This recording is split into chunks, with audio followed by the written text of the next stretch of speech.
কোনো প্রকার oven bitter ছাড়া চুলায় দারুণ মজার একটা কেকের রেসিপি শেয়ার করব। প্রিয় দর্শক, আসসালামু আলাইকুম। কেকটি চুলায় তৈরি করলেও ওভেনে তৈরি কেকের চেয়ে কালারটা অনেক বেশি সুন্দর হবে আর খেতেও অনেক বেশি মজার হবে। ইনশাল্লাহ আমার আজকের এই কেকের রেসিপি দেখে আপনারা যে কেউ খুব সহজে কেকটি চুলায় বানিয়ে নিতে পারবেন। আজকে অরেঞ্জ পাউন্ড কেক তৈরি করব। এই জন্য শুরুতেই লাগছে আমাদের একটা কমলাটাকে একটা গ্রেটার দিয়ে গ্রেট করে নিচ্ছি। এখানে কিন্তু শুধু কমলা অংশটা নিব, সাদা অংশটা নিব না। সাদা অংশটা নিলে কিন্তু কেকটা খেতে তিতা লাগবে। কমলার উপরের অংশটা গ্রেট করে নেওয়ার পর একটা বাটিতে উঠিয়ে নিয়ে নিচ্ছি। এরপর কমলার খোসাটা ভালোভাবে ছাড়িয়ে কমলার রসটা একটা বাটিতে খুব ভালোভাবে চিপে নিয়ে নিচ্ছি। কমলার রসটা কেক তৈরিতে ব্যবহার করব। এদিকে একটা ব্লেন্ডারে জারে 2টা ডিম ভেঙে নিয়ে নিলাম। ডিমগুলো কিন্তু অবশ্যই এখানে নরমাল তাপমাত্রায় থাকতে হবে, মানে ফ্রিজে থাকলে কমপক্ষে 1 ঘন্টা আগে খুলে রাখবেন। এরপর এখানে হাফ কাপ পরিমাণ চিনি দিয়ে দিলাম। আর চিনিটা আপনারা এখানে যার যার স্বাদ মতো দিতে পারেন, যে যেরকম খেতে পছন্দ করেন। এরপর দিয়ে দিলাম হাফ কাপ পরিমাণ তেল। আমি এখানে 240 ml এর মেজারমেন্ট কাপ দিয়ে সবগুলো মেপে দিচ্ছি। আর এই কেক তৈরিতে কিন্তু অবশ্যই মেজারমেন্ট কাপ লাগবে, মেজারমেন্ট কাপ দিয়ে সবগুলো মেপে দিবেন। এরপর দিয়ে দিচ্ছি 2 টুকরো লেবুর রস, খুব ভালোভাবে চিপে। লেবুর রসটা কিন্তু অবশ্যই দেওয়ার চেষ্টা করবেন, এতে করে ডিমের কোনো গন্ধ লাগবে না। এরপর দিয়ে দিচ্ছি এখানে 4 টেবিল চামচ পরিমাণ দুধ। আমি এখানে গুঁড়োর দুধ দিয়েছি, আপনারা চাইলে গুঁড়া দুধও গুলিয়ে দিয়ে দিতে পারেন। এরপর এখানে যে কমলার রসটা চিপে নিয়েছিলাম, কমলা রসটা দিয়ে দিলাম। এরপর সবগুলো উপকরণ প্রায় 40 সেকেন্ডের মতো ব্লেন্ড করে নিয়েছি। ব্লেন্ড করা হয়ে গেলে একটা মেজারমেন্ট বাটিতে ঢেলে নিয়ে নিচ্ছি। এরপর বাটিটার উপরে একটা চালনি বসিয়ে দিলাম। চালনিটার মধ্যে 1 কাপ পরিমাণ ময়দা দিয়ে দিলাম। আমি কেকটি ময়দা দিয়ে তৈরি করতেছি, আপনারা চাইলে আটা দিয়ে তৈরি করে নিতে পারেন। এরপর এখানে 1 টেবিল চামচ পরিমাণ বেকিং পাউডার ও অল্প পরিমাণে একটু লবণ দিয়ে দিলাম। মিষ্টি জাতীয় খাবারে অল্প একটু লবণ দিলে খাবারের টেস্টটা ভালো আসে। এরপর সবগুলো উপকরণ খুব ভালোভাবে চেলে নিয়েছি। সবগুলো চেলে নেওয়ার পর একটা হ্যান্ড মিক্সারের সাহায্যে সবগুলোকে খুব ভালো করে মিশিয়ে নিচ্ছি। আর এই পর্যায়ে কিন্তু সবগুলোকে খুব ভালোভাবে মিশিয়ে নিতে হবে হ্যান্ড মিক্সারটা দিয়ে। 4-5 মিনিট মিশিয়ে নেওয়ার পর এই পর্যায়ে আমি এখানে শুরুতে যে কমলাটা গ্রেট করে নিয়েছিলাম, গ্রেট করে রাখা কমলার খোসাটা দিয়ে দিচ্ছি। কমলার খোসাটা দিয়ে আরো 3-4 মিনিটের মতো সবগুলোকে খুব ভালো করে হ্যান্ড মিক্সারটা দিয়ে নেড়েচেড়ে মিশিয়ে নিয়েছি।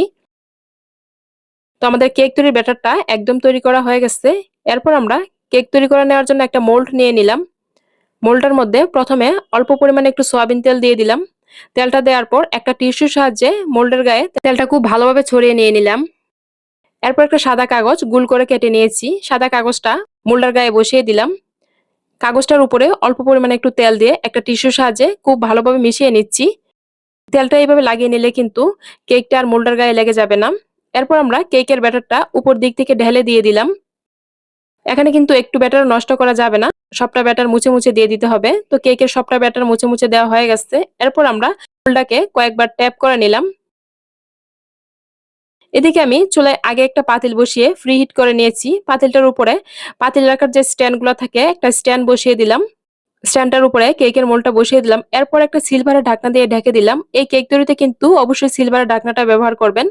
এখানে কাঁচের ঢাকনাটা ব্যবহার করা যাবে না, কাঁচের ঢাকনাটা ব্যবহার করলে কিন্তু কেকের উপরের কালারটা আসবে না। এই পর্যায়ে আমি আপনাদেরকে চুলা আঁচটা দেখে নিচ্ছি। এখানে চুলা আঁচটা কিন্তু মিডিয়াম আঁচ থেকে একটু কম আঁচে আছে, লো আঁচ থেকে আবার একটু বেশি আছে। তো কেকটাকে আমরা প্রায় চুলায় 45 মিনিট রাখবো। আর এই 45 মিনিট কিন্তু কেকের ঢাকনাটা একবারের জন্য তোলা যাবে না। ঢাকনাটা তুললে কিন্তু কেকের উপরে কালারটা আসবে না বা কেকটা চুপসেও যেতে পারে। অনেকে আবার আমার ভিডিও দেখে কমেন্ট করে কেক কেন চুপসে যায়। তো প্রায় 45 মিনিট পর ঢাকনাটা তুলে নিচ্ছি। ঢাকনাটা তুলে নেওয়ার পর দেখুন মাশাআল্লাহ কেকের উপরে কতটা সুন্দর কালার এসেছে। আমাদের কেকটা একদম পারফেক্ট হয়েছে। এরপর একটা টুথপিক দিয়ে কেকটা চেক করে নিলাম। তো দেখুন কেকটার গায়ে কিন্তু একটুও লাগেনি, তার মানে কেকের ভিতরটাও খুব সুন্দর হয়েছে। কেকটাকে আমি পাতিলটা থেকে উঠিয়ে নিচ্ছি। অনেকে আমার ভিডিও দেখে কমেন্ট করে পাতিল পুড়ে যাবে কিনা, তো তাদের জন্য দেখিয়ে নিলাম। তো দেখুন পাতিলটা কিন্তু একটু পুড়ে যায়নি। এদিকে আমি একটা চিনি সিরাপ তৈরি করে নিচ্ছি। সম পরিমাণ চিনি ও পানি দিয়ে খুব ভালো করে একটা চামচ দিয়ে নেড়েচেড়ে মিশিয়ে নিচ্ছি। কেকটা গরম থাকা অবস্থায় এই চিনি সিরাপটা কেকটার উপরে দিয়ে দিব। এতে করে কিন্তু কেকটা খেতে আরো বেশি মজা লাগবে। কেকটা গরম থাকা অবস্থায় কেকের উপরে চিনি সিরাপটা দিয়ে দিলাম। আর চিনি সিরাপটা কিন্তু কেকটা গরম থাকা অবস্থায় দিবেন। কেকটাতে চিনি সিরাপটা দেওয়ার পর কেকটা পুরোপুরি ঠান্ডা হওয়ার পর কেকটা কেটে শেয়ার করবেন। কেকটা একটু ঠান্ডা হওয়ার পর কাটলে কিন্তু কেকটা আর ভেঙে যাওয়ার সম্ভাবনা থাকে না। আমি কিন্তু আপনাদের সাথে গরম গরমই কেটে শেয়ার করে ফেলতেছি, আমি যেহেতু ভিডিও করতেছি এই জন্য। আর আমার হাতে আজকে সময় স্বল্পতাও ছিল। তো একটা ছুরির সাহায্যে কেকটা কেটে নিয়েছি। দেখুন মাশাআল্লাহ কেকের ভিতরটা কতটা সুন্দর হয়েছে। আজকের কেকটা আপনারা নিশ্চয়ই দেখে বুঝতে পারতেছেন কতটা নরম হয়েছে। আমি কিন্তু ঠিকভাবে কাটতেও পারতেছি না। কেকটা দেখতে যেমন সুন্দর হয়েছে, খেতেও মাশাআল্লাহ অনেক বেশি মজার হয়েছিল। কেকটাকে আমি আমার পছন্দ মতো কেটে নিচ্ছি। আমার আজকের এই কেকের রেসিপি ফলো করে ইনশাআল্লাহ আপনারা যে কেউ কিন্তু খুব সহজে বাড়িতেই মজাদার এই কেকটি বানিয়ে নিতে পারেন। আজকের কেকটিতে যদিও আমি কমলা দিয়েছি, আপনারা কিন্তু কমলা ছাড়াও এইভাবে কেকটি বানিয়ে নিতে পারবেন। কেকের একটা পিস নিয়ে নিচ্ছি। দেখুন কেকটা কতটা সফট হয়েছে।